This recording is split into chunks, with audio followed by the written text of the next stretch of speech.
You can be held legally responsible to provide general duty care to anyone coming into your home. It is a good practice to be aware of health and safety concerns. It is your responsibility to provide a healthy and safe workplace for your personal assistant. It is your PA's duty not to do anything that might endanger either your or their own safety at any time. You will want to train your PA to do what you want in the way that you want it done. Most of the time, they will be working directly to your instructions. Think about hazards in your home and how they can be avoided. Try to look with the eyes of a stranger. Use the proper moving techniques or handling aids. You may wish to stay on top of new technology that could assist you. You must ensure that PAs follow the correct handling techniques at all times. Ensure that they aren't wearing anything unsuitable, such as high-heeled shoes, for carrying out the maneuver. Always be aware of back problems. Check for obstacles and sharp surfaces. Make sure nothing is left on the floor that could be tripped over. Be aware of caustic substances in your home, bleach, wheelchair battery acid, and provide appropriate clothing for your PA to wear. Make sure that electric and mechanical equipment is checked out and maintained. Look out for loose carpeting or rugs. Ensure proper hygiene practices are carried out. Disinfect, wash hands and equipment after use, dispose of waste, and so on. Take extra care over the preparation and cooking of food. Wash hands before and after. Clean utensils and cutting tools thoroughly. If you have a service animal or pets, you will need to keep them free of parasites. PAs are unlikely to put up with flea bites. Ask your vet for advice on injections and sprays, which you can use. Much of this is common sense. However, keep on top of it. More people are injured in accidents that occur in the home than anywhere else. For your safety and independence and the safety of your PA, you must make your home an accident-free zone. Most accidents and other dangerous risks can be prevented. If you or your PA are injured in the home, you must document the incident and report it to the taking control staff. There are some general things that you can do to make every room in your home safer. Keep pathways clear of clutter. This means keeping hallways, stairs, entrances to rooms, and exits from the house clear of items that could block your way, cause falls or bumps. Remove throw rugs that might trip an elderly or disabled person. Use only non-skid area rugs and hall runners. Stow away, remove, or pad all sharp or projecting objects that might cause injury if they fell, were bumped into, or were mishandled. These include large objects such as furniture or appliances, as well as small objects such as knives, scissors, etc. Repair all broken equipment or appliances as soon as possible. Keep machinery with moving parts in a safe location. Get a step stool, preferably one with a handrail for balance. Don't use a chair or other unstable piece of furniture to reach high places. If your home has stairs, they should be well lighted, have at least one handrail, and be free of clutter. All of the rules for the house in general apply especially to the living room or family room. Since these could be used most often in the house, they also could become cluttered with piles of books or other items left on the floor or in paths of travel, creating tripping hazards. Extension or electrical cords. Extension cords and cords of appliances and telephones can cause accidents or other problems. They can cause falls by tripping if they lay across the floor. They can cause shock or electrocution if they come in contact with water or excess heat. They can short out when overloaded with too many appliances.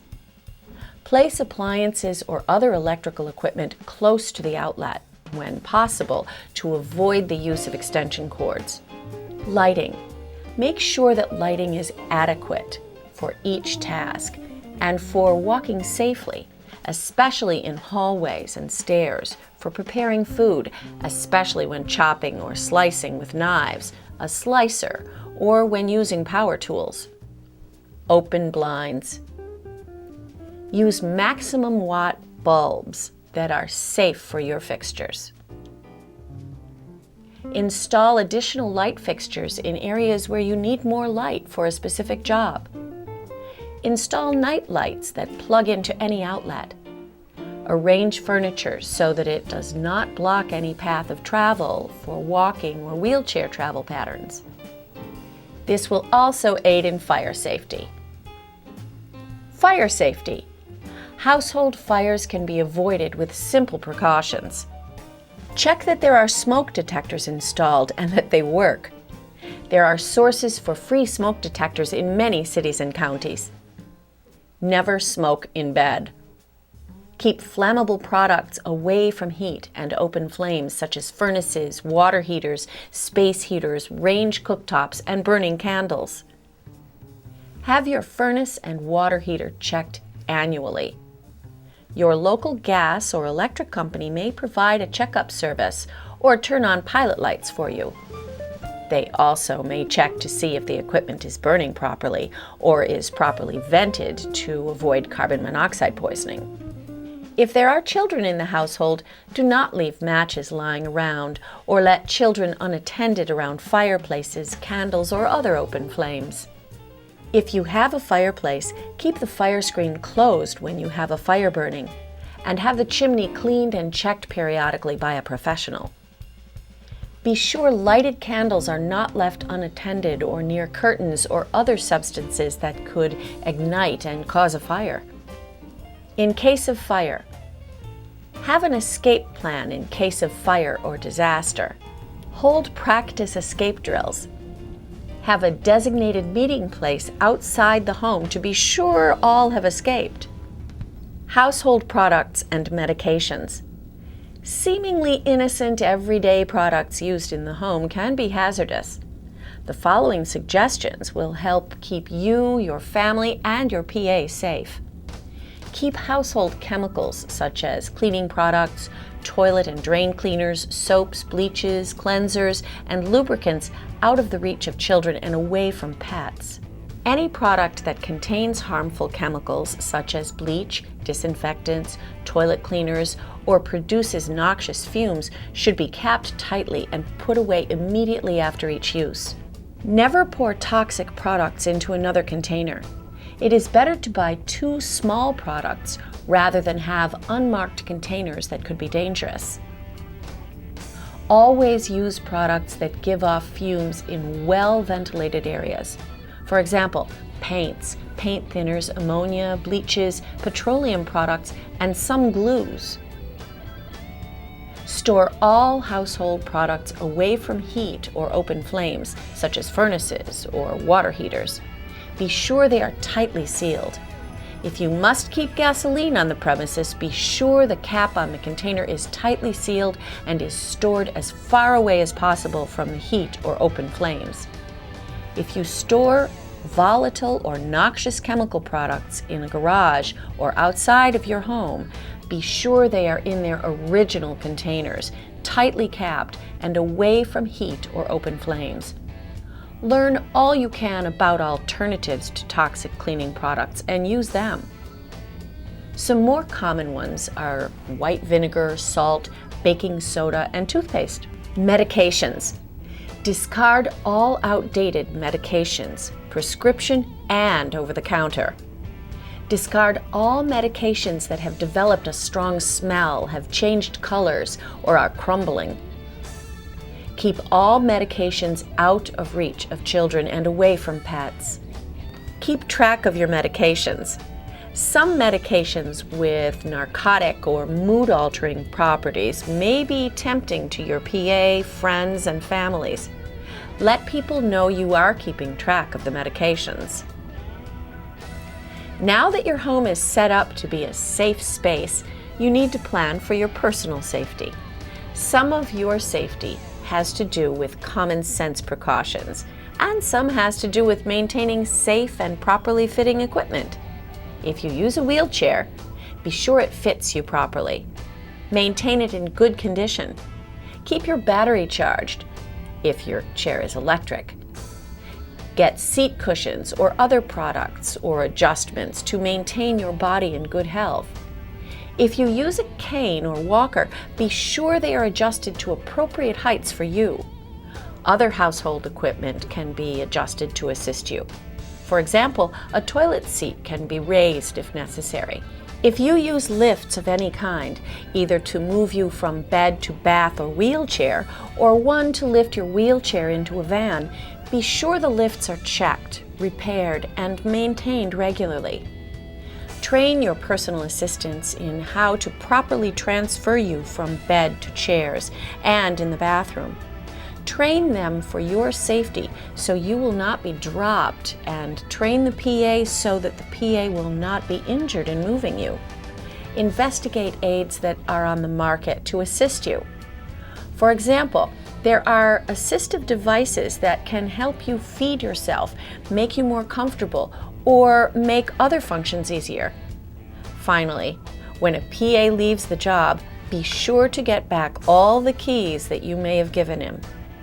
If necessary, have your locks rekeyed. Body mechanics involves standing and moving one's body in a way that prevents injury, avoids fatigue, and makes the best use of strength. When a personal assistant learns how to control and balance his own body, he can safely control and move you. Back injuries are common, so when your PA does any lifting, be sure he uses proper body mechanics. Training your PA in the proper body mechanics of lifts and transfers will prevent injury for both you and your PA. While there are many specific techniques for particular moves and transfers, we're going to cover the basic safety information for body mechanics. Never lift more than you can comfortably handle. Create a base of support by standing with your feet shoulder width apart, with one foot a half step ahead of the other. Do not let your back do the heavy work. Use your legs. The back muscles are not your strongest muscles.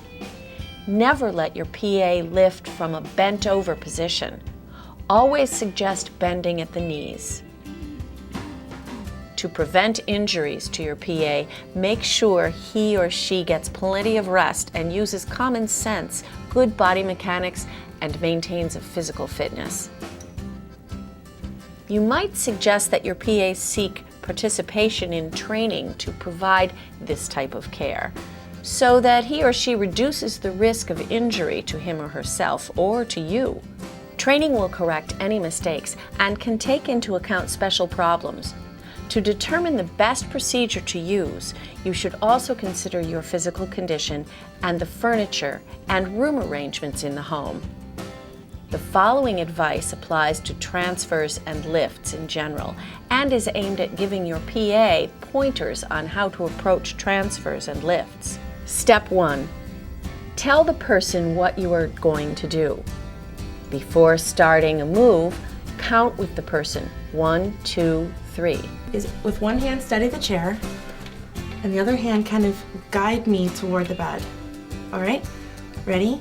1, 2, 3. Perfect. Keep your back in a neutral, normal, arched, not stiff position. Knees bent, weight balanced on both feet. Tighten your stomach and back muscles to maintain a correct support position. Use your arms to support the person. Again, let your legs do the lifting. Step 3. Pivot instead of twisting your body. Breathe deeply. Keep your shoulders relaxed. When needing to give a lot of assistance with transfers, tie a strong belt or a transfer belt around the person's waist and hold it as you complete the transfer.